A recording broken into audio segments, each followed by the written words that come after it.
our main focus right now is, and our hope is, to reach a sustainable truce that would lead to further negotiations and eventually to an end to this iteration of violence, to this war.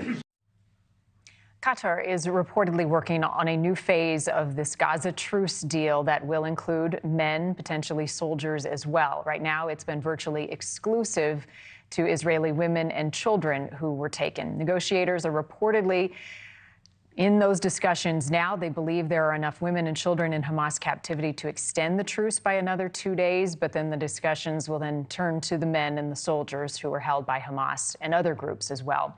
CIA Director Bill Burns visited Qatar on Tuesday to push for a broader agreement, but the question remains, who is Qatar?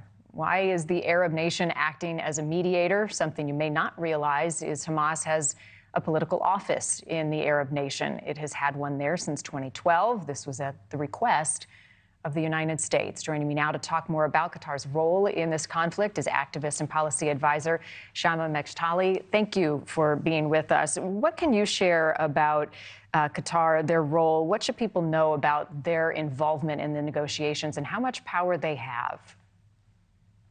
Sure. Thank you for having me, Marni. I think that, first of all, I think we have to establish some truths about Qatar. The fact that many people are referring to it as a mediator right now really misses the whole picture, which is that Qatar has been playing the role of both arsonist and firefighter in this conflict and the circumstances leading up to this war. Qatar has been essentially supporting Hamas with billions of dollars, estimated close to $2 billion since 2007. At the same time, Qatar has also been financing and donating money to some of the most progressive spaces here in America and the West, where we see rising and frankly really disturbing anti-Semitism.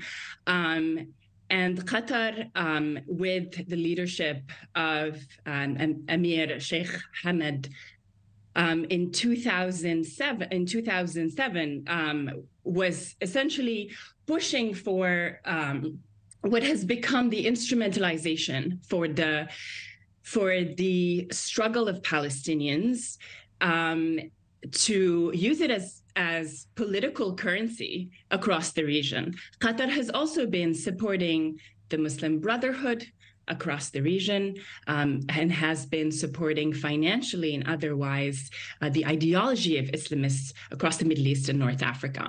And so I don't think that it's fair to look at Qatar's role as a mediator with neutrality. We've just heard from the Qatari Ministry of Foreign Affairs, from Majd al-Ansari, that Qatar is looking to broker a sustainable truce. Of course, they would want to do that because that presents a tangible PR advantage for them in the region and also globally, in which Qatar will become seen more favorably. What that does at the same time is that it continues to sort of erode trust that Saudi Arabia was trying to buy in this context of integrating further with Israel, normalizing the accords with Israel. And I think what I want the public to understand is that Qatar's support for extremism has been recognized by countries in the region for the last decade or so. And Saudi Arabia, in fact, imposed a blockade on Qatar in 2017, which just ended in 2001. And that blockade was due to Qatar's support of Islamist ideology and its support of the Iranian regime.